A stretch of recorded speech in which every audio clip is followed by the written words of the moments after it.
Here's my first question about Mark Zuckerberg's Twitter competitor, Threads. Now, if Facebook is for people to post pictures of their grandchildren, and Instagram is for people's grandchildren to post pictures of their asses, then what is Threads for? Is it for grandchildren to post pictures of their grandparents' asses? I have no idea. But it looks like it's off to a great start and also a terrible start. Now, apparently 23 million people signed up right away. So you have to think that's a pretty good start. Not that unsurprising considering how big Meta is, or Facebook, Instagram, all of that. You know what I'm talking about. But also, apparently they're just already censoring people right away on day one. I mean, here at Mark Zuckerberg's new Twitter-like app already censoring users. Here from Michael Schellenberger at Mark Zuckerberg, the founder of Meta's new app, Threads, has promised users a better experience than Twitter, but he is censoring users and offering no avenue for appeal. Here's DC Drano, who I believe is actually just kind of a middle-of-the-road conservative. He said, first 5 minutes on Threads and already censored. What a platform. So I guess people looked him up and they came across this. Are you sure you want to follow DC Drano? This account has repeatedly posted false information that was reviewed by independent fact-checkers or went against our community guidelines. So that just means wrongthink. Because we know that every mainstream media outlet is constantly publishing false information, and sometimes they even get fact-checked. But I'm pretty sure they're going to have no problem getting accounts on Threads. Here's another one. Derek Utley, chairman of X Strategies LLC and Star Defense Industries. And he wrote, Meta, Instagram, just released their new Threads platform, and I've been informed by multiple users I'm censored on their new platform. Sheesh, can't a dude catch a break? Elon Musk doesn't have me censored.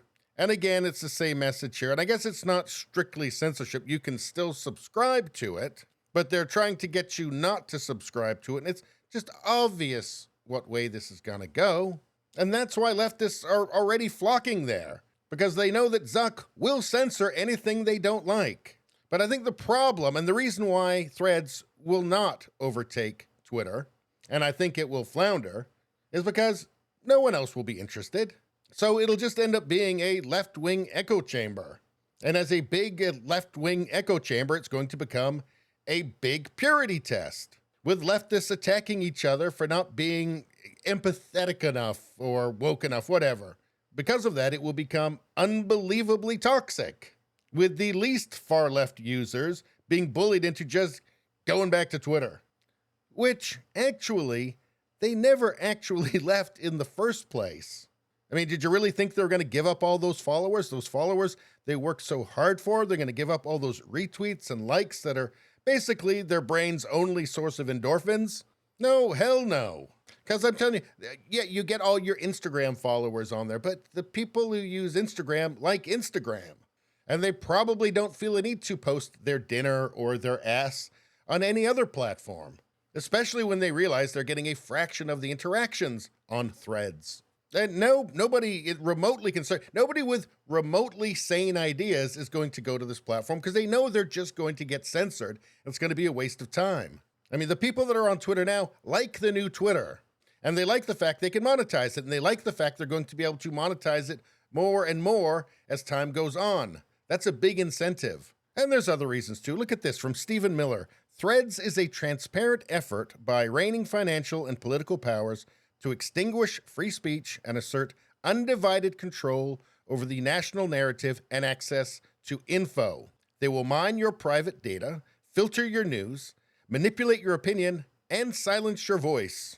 And he's responding to this tweet. Don't for a second think that the DNC isn't going to mobilize everyone and everything to make Threads the new center of mass for breaking news on social media.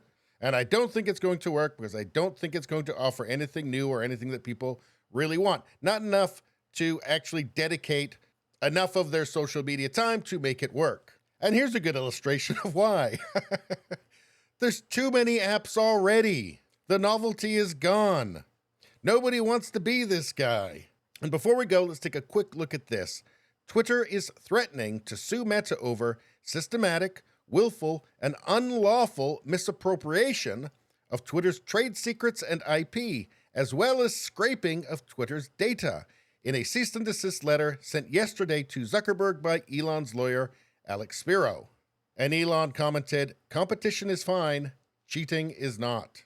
And so what effect will that have? I don't know. I guess we'll have to find out. But I don't think it really matters. I think this thing's dead in the water. Yeah, sure, they signed up a lot of people, but not that many people. And you still got to convince those people to actually use the platform. And if you've got a platform that's just going to turn into a cannibalistic echo chamber, that's just not going to appeal to the broader public. Anyway, please subscribe, like, and share. Sharing really helps me out. I thank you for that. I will see you next time.